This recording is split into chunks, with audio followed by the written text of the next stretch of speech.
Before his tenure at the UNDP headquarters in New York, Mr. Jukam served in the Asia-Pacific region for over 10 years as the Deputy Country Director for UNDP Bangladesh from 2008 to 2014, the team leader of Knowledge and Policy Services at the Regional Center of Bangkok, serving UNDP Asia-Pacific 25 country offices from 2004 to 2008.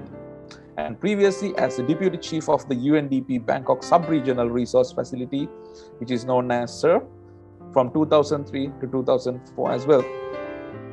His career in UNDP began in Estonia as a Deputy Representative and Program Advisor, which was from 1997 to 2000. Following 3 years in government services as the Foreign Aid Management Advisor for the Estonian Minister of Culture and Education from 1993 to 1997. He also served as the District Electoral Supervisor and Civic Education Specialist for the UN from 1992 to 1993 in UN Peacekeeping Mission in Cambodia.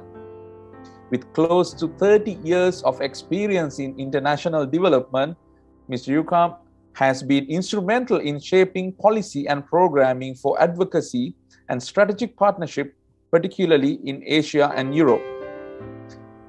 A national of Estonia, Mr. Jukam, who is married and father of 3, holds an interdisciplinary diploma in social science from Stockholm University and a Bachelor of Arts, Political Science from the University of California, Santa Barbara, USA. So it's my honor to invite you to address the forum today as the Honorable Chief Guest. Sir? Thank you. Thank you, respected moderator. I hope you can hear me. I'm audible and you can see me. Yes, sir. Very good.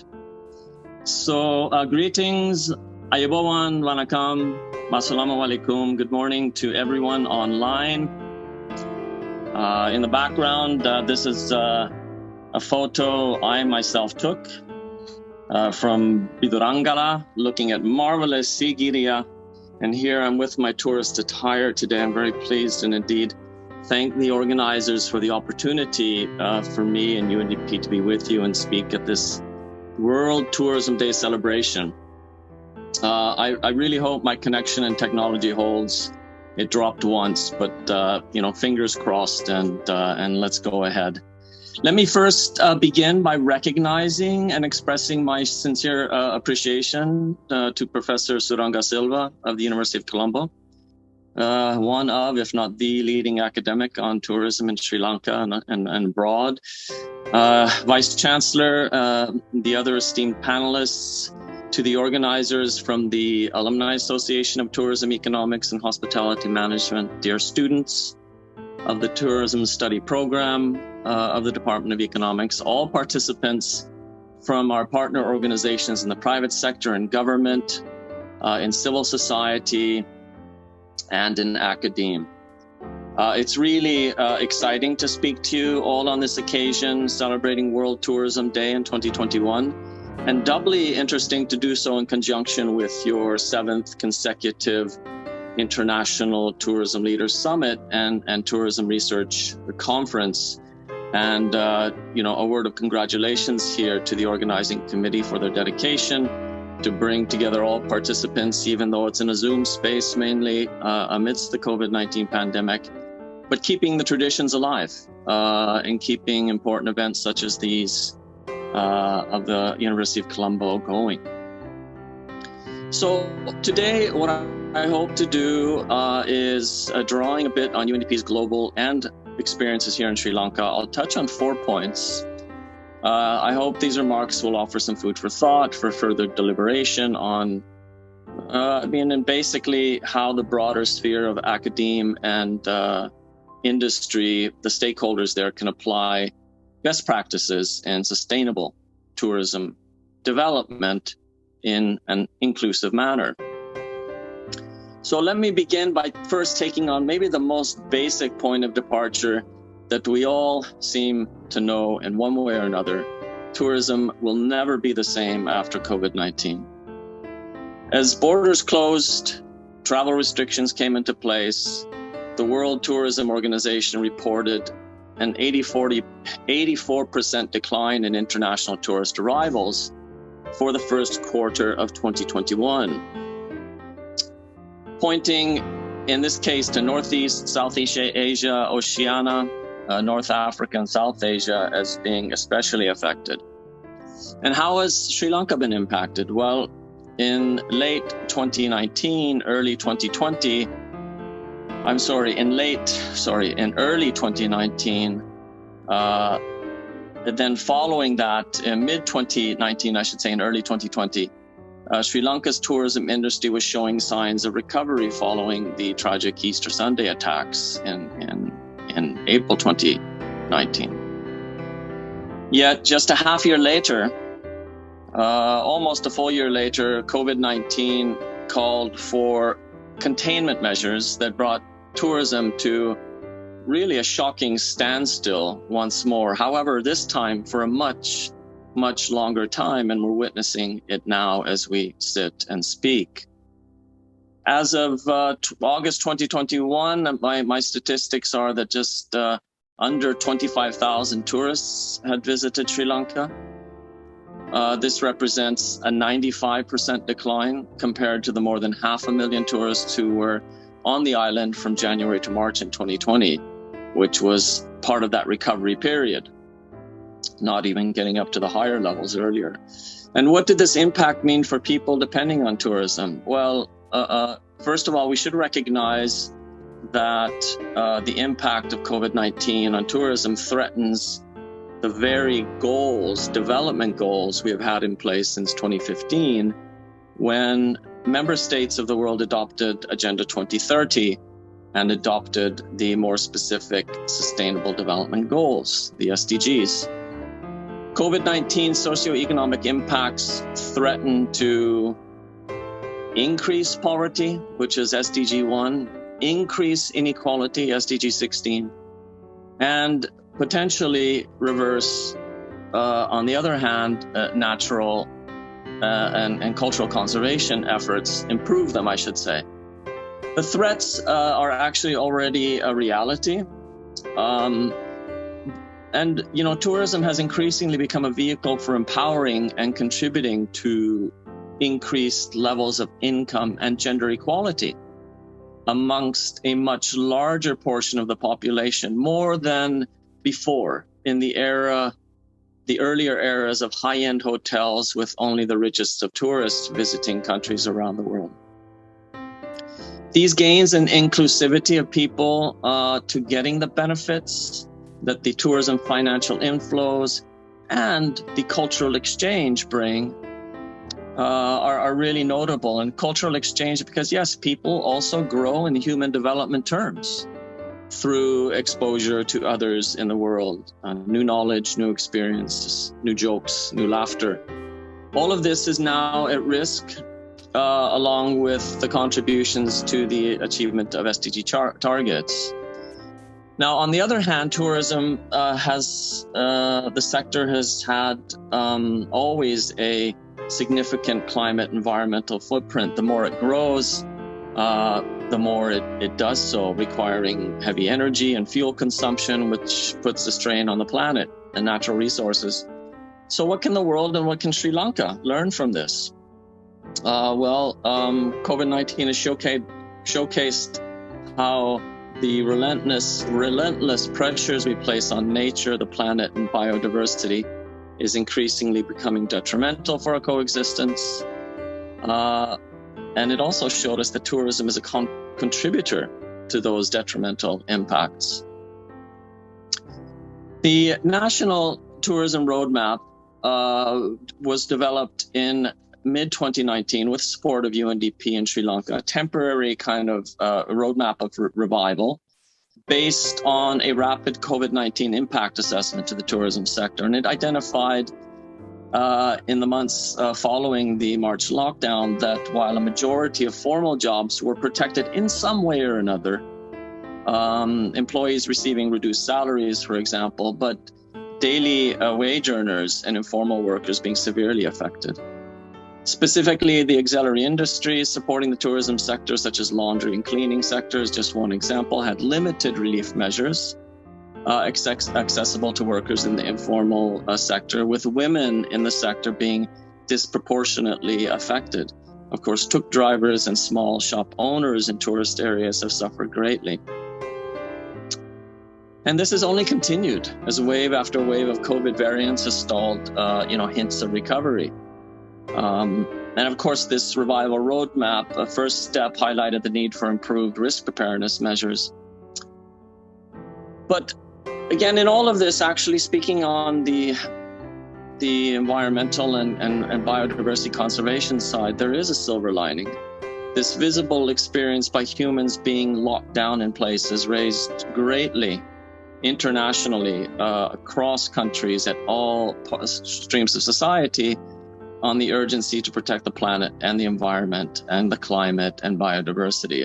And this in turn has renewed the discussion on sustainable tourism development, a paradigm shift that Sri Lanka could leverage, has been leveraging, and can do more to emphasize. My second point is about taking that knowledge about sustainability and impacts on the more marginalized and doing something big. Now is the time to leapfrog towards transformation. We know that tourism is no longer viewed as a standalone sector. The repeated shocks have proven that it is an engine of employment, economic growth, sustainability, and boosts other sectors such as hospitality, agriculture, livelihoods, transport, and many more. Investing in tourism revival is considered one of the fastest means to kickstart other economic sectors affected by the pandemic. And in order to build resilience, sustainability is a formidable force to reckon with and use. Sustainability was ranked amongst the top 7 tourism trends for 2020, with more and more travelers demanding eco-friendly options, traveling to often lesser known destinations and being closer to communities. So rebuilding tourism is an opportunity for transformation. It allows for leveraging its impacts on destinations and building stronger communities and businesses through many means, including innovation, digitalization, and partnerships.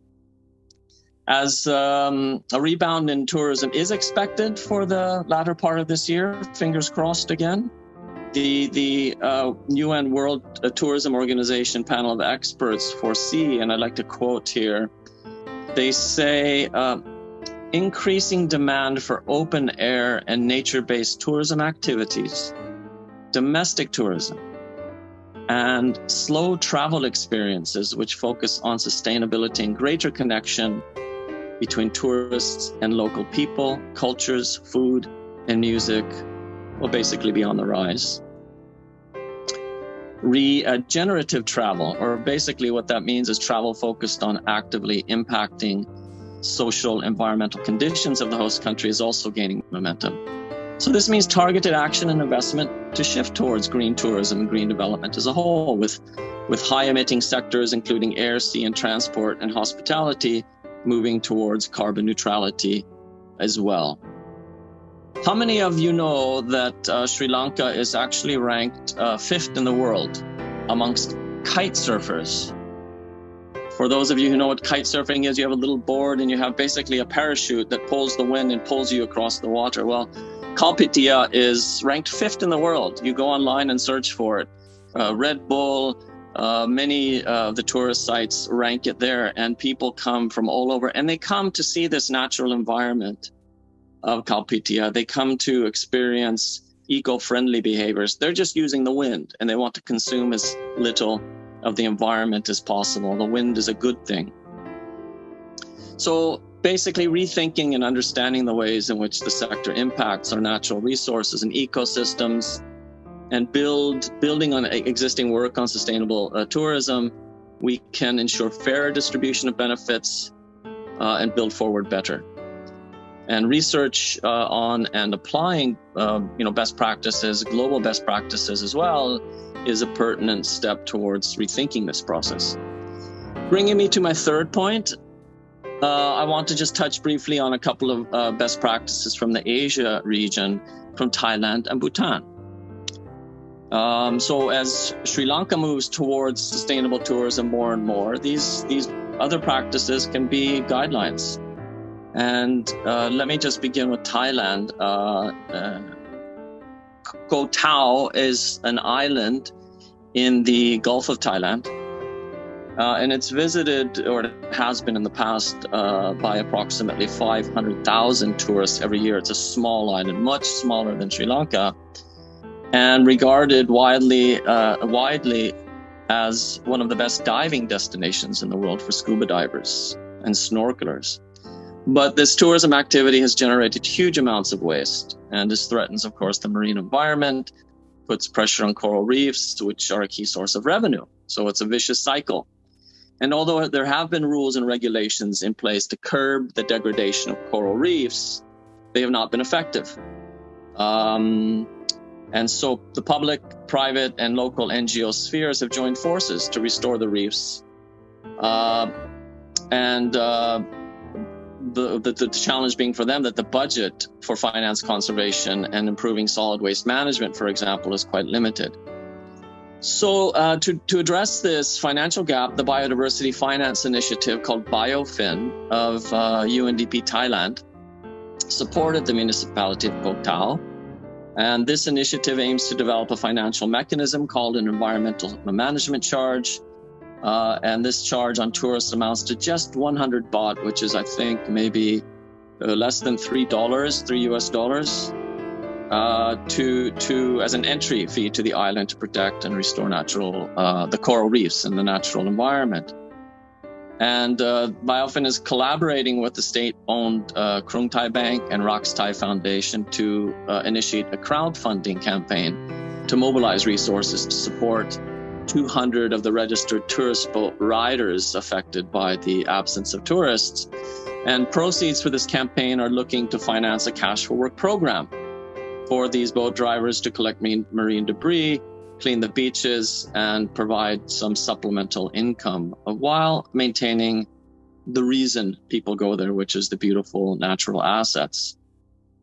And this supports inclusivity of all populations to the benefits of tourism growth. Tourism is the second largest revenue contributor to Bhutan, and I'll be very brief on this. Although nature-based tourism is one of the two main motivations for tourists to visit Bhutan, surprisingly, ecotourism remains underdeveloped. Revenue generation from tourism in protected areas has been very low. And so this has shown that there's a lack of system and absence of mechanisms to provide sustainable sources of financing for maintenance and investments. And the government, recognizing this, has worked with UNDP's BioFin initiative again to support the government to develop an investment plan to identify the suite of tourism products and services, a system of fees and charges, and modalities for private sector engagement, which is the key partner to national authorities to make tourism work. So my last main point, which is really what do such global best practices, regional best practices mean for Sri Lanka? What can they mean? Well, one, they point to a need to a shift towards new development paradigms, which rekindles the relationship with nature and our planet.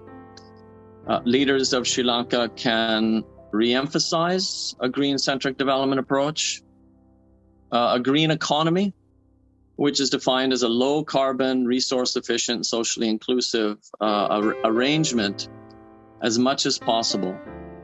In the green economy theory, growth and employment and income are driven by public and private investment into economic activities, infrastructure, and assets that actually allow or promote reduced carbon emissions and pollution, which enhance energy and resource efficiency, and which prevent the loss of biodiversity and ecosystem services. So jobs, economy, environmental conservation, and social harmony, this is kind of a triple win. So this yet again provides an interesting opportunity for you, the academics online here, to delve deeper into the case for green-centric development to inform the policy discourse of the country. And your academic areas in the tourism study program, amongst others, can play a critical role in shaping that policy space with this kind of thinking in mind. So I encourage that greatly. Two, the experiences point to the need for strong public-private partnerships and multi-stakeholder approaches, which also include individuals, for inclusive tourism growth, boosting competitiveness, building resilience to support the tourism infrastructure and services across the whole value chain is a private-public partnership priority area, in fact. And facilitating investments, building a conducive business environment for local,